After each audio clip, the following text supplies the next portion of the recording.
Hi friends, ಎಲ್ರಿಗೂ ನಮಸ್ಕಾರ. ಜಯನ್ಸಿ cooking ರೆಸಿಪೀಸ್ಗೆ ಸ್ವಾಗತ. ನಾನು ಜಯಶ್ರೀ. ಇವತ್ತು ನಾನು ಮಾಡ್ತಾ ಇರುವಂತಹ ರೆಸಿಪಿ ಬೆಳಗಿನ ಬ್ರೇಕ್ಫಾಸ್ಟ್ಗೆ ಈಸಿಯಾಗಿ ಮಾಡ್ಕೊಳ್ಳುವಂತಹ ನೀರ್ ದೋಸೆ ರೆಸಿಪಿನ ತುಂಬಾ ಮೃದುವಾಗಿ ಹಾಗೆ ತೆಳುವಾಗಿ ಹೇಗ್ ಮಾಡ್ಕೊಳ್ಳೋದು ಅಂತ ತೋರಿಸ್ತಾ ಇದ್ದೀನಿ. ಹಾಗೆ ಯಾರೆಲ್ಲ ಹೊಸದಾಗಿ ನನ್ನ ಚಾನಲ್ ನ ನೋಡ್ತಾ ಇದ್ದೀರಾ, ದಯವಿಟ್ಟು ಸಬ್ಸ್ಕ್ರೈಬ್ ಮಾಡ್ಕೊಂಡು ನೋಡಿ. ಈ ವಿಡಿಯೋ ಇಷ್ಟ ಆದ್ರೆ ಒಂದು ಲೈಕ್ ಮಾಡೋದ್ರ ಮೂಲಕ ಸಪೋರ್ಟ್ ಮಾಡಿ.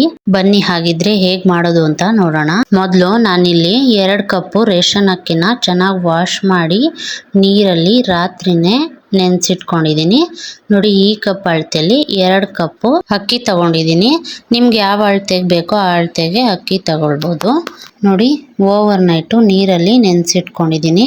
ಬೆಳಿಗ್ಗೆ ಬ್ರೇಕ್ಫಾಸ್ಟ್ ಮಾಡ್ತೀರಾ ಅಂದರೆ ರಾತ್ರಿನೇ ನೆನೆಸಿಟ್ಕೊಳ್ಳಿ, ಅಥವಾ ಲೇಟಾಗಿ ಬ್ರೇಕ್ಫಾಸ್ಟ್ ಮಾಡ್ತೀರಾ ಅಂದರೆ ಒಂದು 4 ಅವರು ಈ ಅಕ್ಕಿನ ಚೆನ್ನಾಗಿ ನೆನೆಸಿಟ್ಕೊಳ್ಬೇಕು.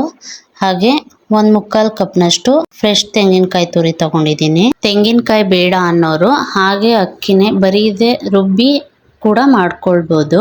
ತೆಂಗಿನಕಾಯಿ ಬೇಡ ಅನ್ನೋರು ಸ್ಕಿಪ್ ಮಾಡ್ಬೋದು.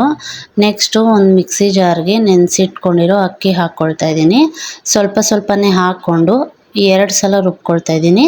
ಹಾಗೆ 1/4 ಕಪ್ ತೆಂಗಿನಕಾಯಲ್ಲಿ ಸ್ವಲ್ಪ ತೆಂಗಿನಕಾಯಿ ಹಾಕ್ಕೊಂಡು ಸ್ವಲ್ಪ ನೀರು ಹಾಕ್ಕೊಂಡು ಇದನ್ನ ನುಣ್ಣಗೆ ರುಬ್ಕೊಂಡು ತಗೊಳ್ಳಿ. ನೋಡಿ, ಈ ಥರ ಬೆರಳಲ್ಲಿ ಮುಟ್ಟಿದ್ರೆ ಸ್ವಲ್ಪನೂ ತರಿಯಾಗಿ ಸಿಗಬಾರ್ದು. ಹಿಟ್ಟು ನೈಸಾಗಿರಬೇಕು. ಅಷ್ಟು ರುಬ್ಕೊಂಡು ಒಂದು ಪಾತ್ರೆ ತಗೊಂಡು ಇದನ್ನ ಒಂದು ಪಾತ್ರೆಗೆ ಹಾಕ್ಕೊಳ್ತಾ ಇದ್ದೀನಿ. ನೆಕ್ಸ್ಟು ಉಳ್ದಿರೋ ಅಕ್ಕಿನೂ ಮಿಕ್ಸಿ ಜಾರ್ಗೆ ಹಾಕ್ಕೊಂಡು ಹಾಗೆ ಇನ್ನು ಸ್ವಲ್ಪ ತೆಂಗಿನಕಾಯಿ ಇತ್ತಲ್ಲ ಅದನ್ನು ಕೂಡ ಹಾಕ್ಕೊಂಡು ಮತ್ತೆ ನೀರು ಹಾಕ್ಕೊಂಡು ಇದನ್ನ ಫಸ್ಟ್ ರುಬ್ಕೊಂಡಿದ್ವಲ್ಲ ಅಷ್ಟೇ ನುಣ್ಣಗೆ ರುಬ್ಕೊಂಡು ಮತ್ತೆ ಅದೇ ಪಾತ್ರೆಗೆ ಹಾಕೊಳ್ತಾ ಇದ್ದೀನಿ. ನೋಡಿ, ನೆಕ್ಸ್ಟ್ ಮಿಕ್ಸಿ ಜಾರ್ ತೊಳೆದು ನೀರು ಸೇರಿಸ್ಕೊಳ್ತಾ ಇದ್ದೀನಿ. ನಾನು ಇದಕ್ಕೆ ಸುಮಾರು 8 ಕಪ್ ಅಷ್ಟು ನೀರು ಹಾಕೊಂಡಿದ್ದೀನಿ. ನಾವು ಯಾವ ಕಪ್ಪಲ್ಲಿ ಅಕ್ಕಿ ತಗೊಂಡಿರ್ತೀವೋ ಅದೇ ಕಪ್ಪಲ್ಲಿ ನೀರು ಸೇರಿಸ್ಕೊಳ್ಳಿ. ನೋಡಿ, ಇವಾಗ ಇದಕ್ಕೆ ರುಚಿಗೆ ತಕ್ಕಷ್ಟು ಉಪ್ಪು ಹಾಕೊಂಡು ಚೆನ್ನಾಗಿ ಇದನ್ನ ಮಿಕ್ಸ್ ಮಾಡ್ಕೊಳ್ಬೇಕು. ಕನ್ಸಿಸ್ಟೆನ್ಸಿ ನೋಡ್ಕೊಂಡು ನೀರು ಹಾಕೊಳ್ಳಿ. ಇದು ಹಾಲಷ್ಟು ತೆಳುವಾಗಿರ್ಬೇಕು. ಆ ಕನ್ಸಿಸ್ಟೆನ್ಸಿ ನೋಡ್ಕೊಂಡು ನೀರು ಹಾಕೊಂಡು ಚೆನ್ನಾಗಿ ಒಂದ್ಸಲ ಮಿಕ್ಸ್ ಮಾಡ್ಕೊಂಡ್ಬಿಟ್ರೆ ನೀರ್ ದೋಸೆ ಬ್ಯಾಟರು ರೆಡಿ ಆಗ್ಬಿಡುತ್ತೆ.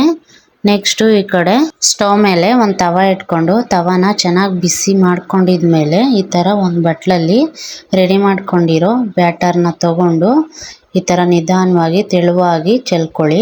ಹಿಟ್ಟನ್ನ ತವದ ಫುಲ್ಲು ಚೆಲ್ಕೊಂಡು ಲಿಡ್ ಕ್ಲೋಸ್ ಮಾಡಿ ಐ ಫ್ಲೇಮ್ನಲ್ಲಿ ಇಟ್ಕೊಂಡು 1 ನಿಮಿಷ ಬೇಯಿಸ್ಕೊಂಡು ತೆಗೆದ್ಬಿಟ್ರೆ ರುಚಿಯಾದ ಬೆಳಗಿನ ಬ್ರೇಕ್ಫಾಸ್ಟ್ಗೆ ಈಸಿಯಾಗಿ ಆಗುವಂತಹ ನೀರ್ ದೋಸೆ ರೆಡಿ ಆಗ್ಬಿಡುತ್ತೆ. ಎಲ್ಲಾನು ಇದೇ ತರ ರೆಡಿ ಮಾಡಿ ತಗೊಳ್ಳಿ, ತುಂಬಾ ಚೆನ್ನಾಗಿ ಬರುತ್ತೆ. ಫಸ್ಟ್ ಟೈಮ್ ಬರ್ಲಿಲ್ಲ ಅಂದ್ರೆ ಸೆಕೆಂಡ್ ಟೈಮ್ ತುಂಬಾ ಚೆನ್ನಾಗಿ ಬರುತ್ತೆ. ರುಚಿನೂ ಕೂಡ ತುಂಬಾ ಚೆನ್ನಾಗಿರುತ್ತೆ. ಬೆಳಗಿನ ಬ್ರೇಕ್ಫಾಸ್ಟ್ಗೆ ಮಕ್ಳ ಲಂಚ್ ಬಾಕ್ಸ್ಗೆ ತುಂಬಾ ಈಸಿಯಾಗಿ ಮಾಡ್ಕೊಂಡ್ ಬಿಡ್ಬೋದು. ಆದ್ರೆ 4 ಅವರ್ ಮುಂಚೆನೆ ಅಕ್ಕಿನ ನೆನ್ಸ್ಕೊಳ್ಳಿ, ತುಂಬಾ ರುಚಿಯಾಗಿರುತ್ತೆ. ನೀವು ಈ ರೆಸಿಪಿನ ಒಂದ್ಸಲ ಟ್ರೈ ಮಾಡಿ ಹೇಗ್ ಬಂತು ಅಂತ ಕಮೆಂಟ್ ಮಾಡಿ ತಿಳಿಸಿ.